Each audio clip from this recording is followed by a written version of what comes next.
Hello ladies and gentlemen, welcome to my YouTube channel. Today we are continuing with our series on November 2009 Maths Paper 2. We are going to revise number 9, which was a question on transformation.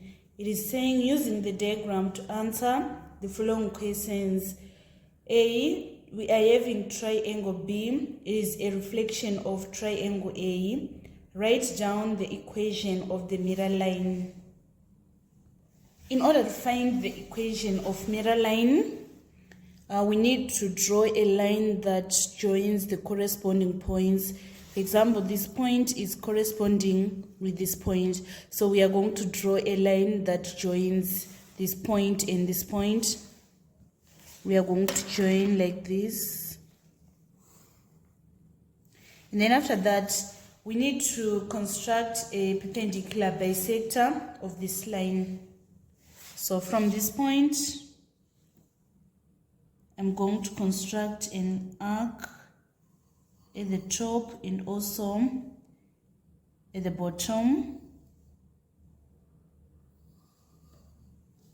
And then from this point, I'm going to construct other arcs also. After this, I'm going to draw a line that joins these two arcs. Next step is we need to find the equation of this perpendicular bisector.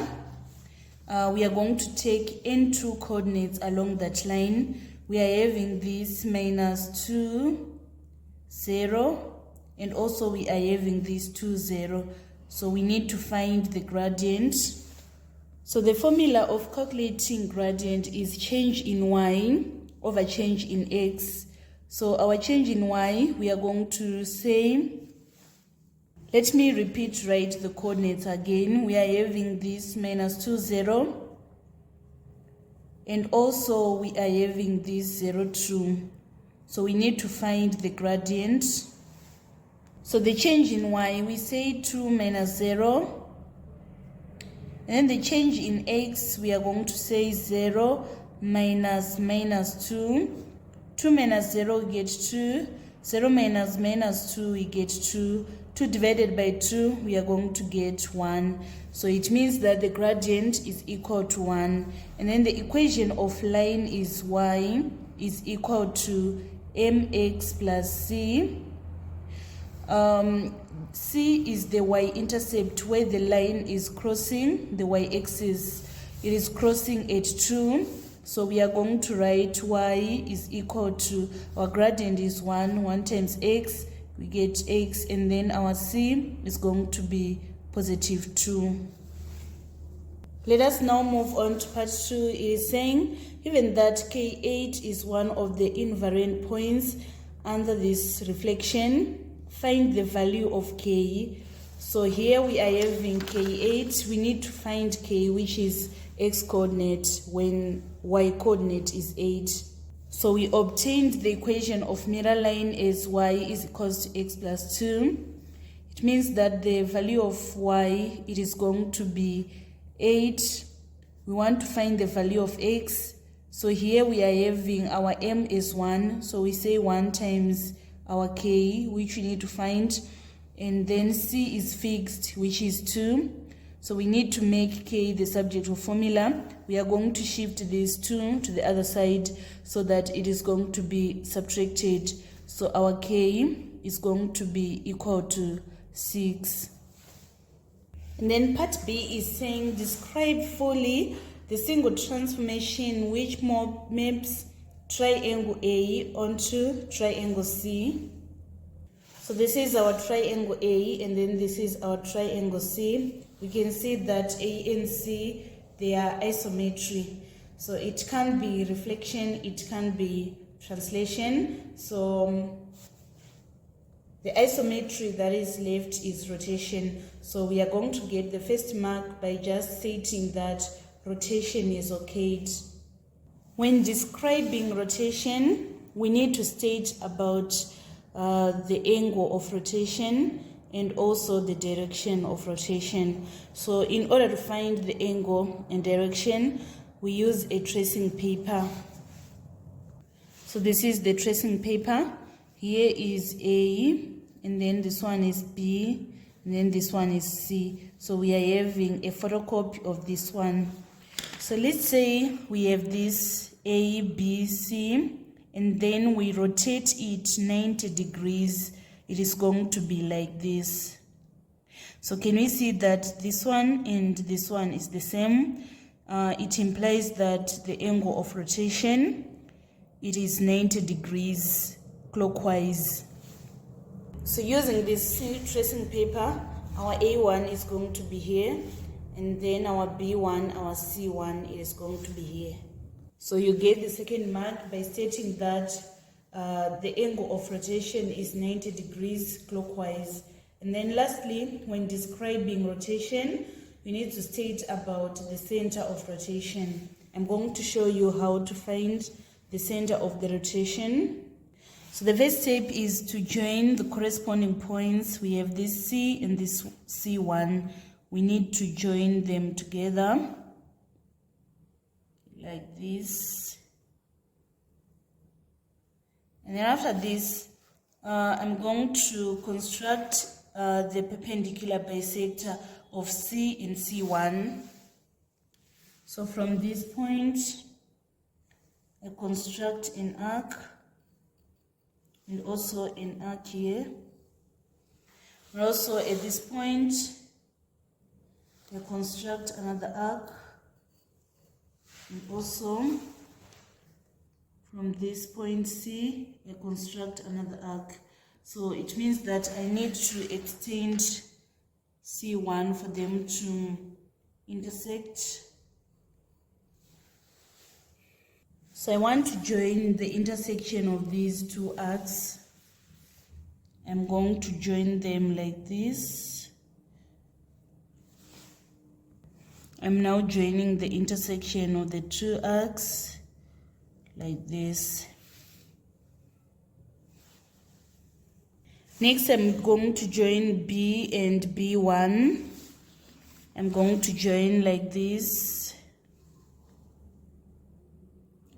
And then the angle, the perpendicular bisector, we can see that here we are having 4 boxes. So it means that the perpendicular bisector is going to be this line. So I'm going to draw the perpendicular bisector.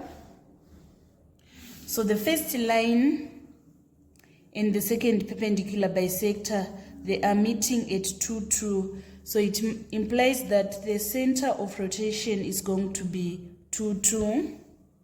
By doing this, you get all the 3 marks, stating that rotation has occurred 90 degrees clockwise, center of rotation is 2, 2. And then C is saying triangle D is the image of triangle A, anther and enlargement, center origin, followed by a translation.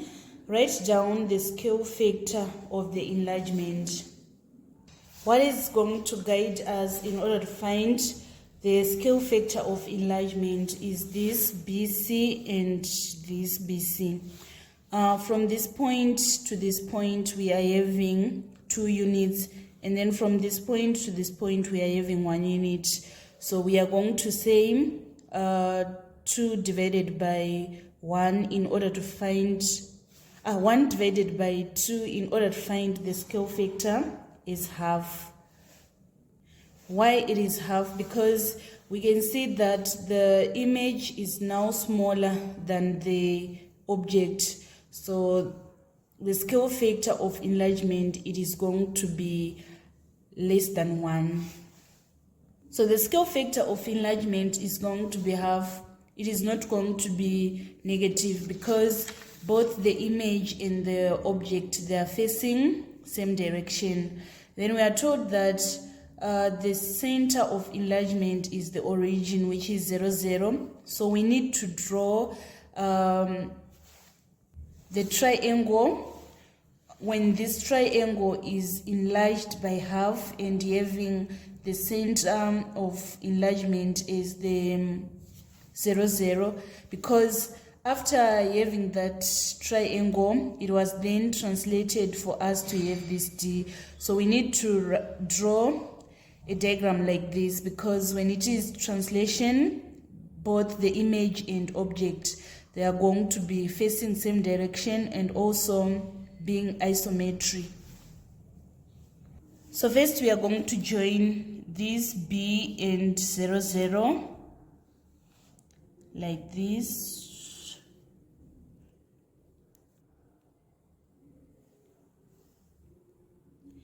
And then we need to find the length from B to this origin. We are having 5 centimeters. So it means that our this point, it is going to be exactly half from this point. So we need to measure 2.5, which is somewhere here. So we are going to label this point B2.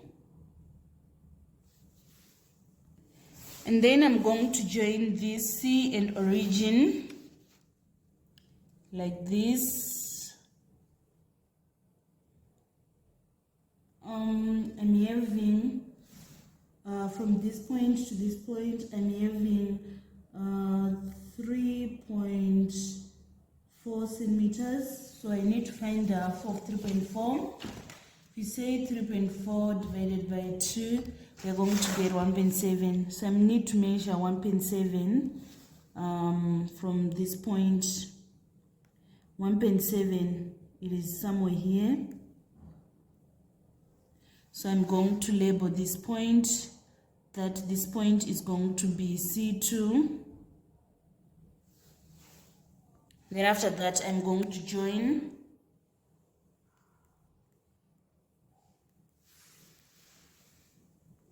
Finally, I want to join A and 0. I'm having 5 centimeters.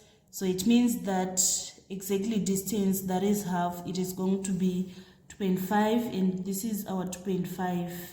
Then after that, I'm going to join to have my triangle. So this is the transformation that first occurred before we do this translation. And then the next question, we are supposed now to write down the translation vector. So translation vector is equal to image minus object. So we are going to take the corresponding points. This point is corresponding with this point. So we are going to write the coordinate of image here and then the coordinate of object. So here, this is going to be -5 in the x-axis. So we write -5. -5 is being in line with, this -5 is being in line with 6. So we write our 6 here. And then for our object, we are going to say here, our x coordinate is going to be -1 because it is between -2 and 0. So we write our -1. And then for our y coordinate, we are going to write 2. So we say -5 plus 1, we are going to get -4. And then 6 minus 2, we are going to get 4. So it implies that our translation vector is going to be -4, 4. And then D is saying, describe fully the single transformation which maps triangle A onto triangle E. So this is our triangle A and this is our triangle E. The transformation that is occurred is stretch because it has maintained its shape, and also there is one side which is preserved, which is this side and this side. So we are going to write that stretch has occurred. When describing stretch, we talk about the invariant line and also the stretch vector. So we need to find the invariant line. It means the line that is not changing. Can we see for these coordinates, y coordinate is not changing. For these ones, y coordinate is not changing. And also for these points, we are still having the same y coordinate. So it means that the invariant line is going to be y-axis. When y-axis is the invariant line, the matrix that is used is K0, 0, 1. So we are going to write the coordinates of object and also the coordinates of the image. So our A is minus 6, and then our y coordinate is going to be 2. Here we are going to have minus 2 in the x-axis and 6 in the y-axis is this point. And then we are having minus 2 in the x-axis and 4. And then the corresponding point for A is this one. We are having 9 and 2. So we write 9 and 2 here. And also the corresponding for B, it is going to be this point. So we write 3 and 6, 3 in the x-axis and 6 in the y-axis. And then lastly, we are having this 3 and this 4. So we want to find K, which is the stretch factor. If we say K times minus 6, we are going to get minus 6K. 0 times 2, we are going to get 0. This is equal to 9. And then we need to make K the subject of formula by dividing both sides by negative 6. So our K is going to be minus 1.5. So it means that the stretch factor is negative 1.5. This was the complete solution of transformation question that was in ZIMSEC November 2009. Thank you so much guys for following me on this channel. Please don't forget to subscribe, like and share my videos. I love you all. This is Eve signing out.